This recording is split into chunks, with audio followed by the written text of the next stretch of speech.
On the 16th of May at the Dutch Gable House, there was another book release for the book Wee Nasties, a children's book about the legends and myths of Inverclyde. We spoke to writer and illustrator of the book, Paul Bristol, and Mary Robertson about the book. So the idea of the book is to introduce younger readers to the sort of myths and legends of the area of Inverclyde.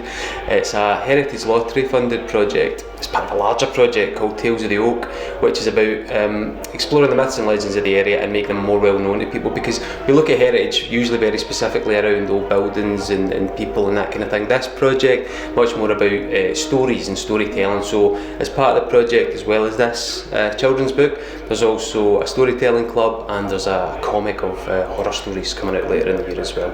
But the idea for this was very much a younger audience, you know, so introduce them to the notion of there being witches in Inverkip, or the bogle up at the top of Port Glasgow, or Eldunrod, the warlock and the wizard, Captain Kidd, all these characters who are genuine folk characters from the history of the area, who got a wee interesting story, so we wanted to get that out there to a new audience. Well, a lot of it was obviously inspired by, you know, kind of well-known images. There's mermaids and wizards and witches, and we've all kind of got a general idea of what these things look like. But also just using my imagination and trying to imagine what I would like to have seen as a kid. You know,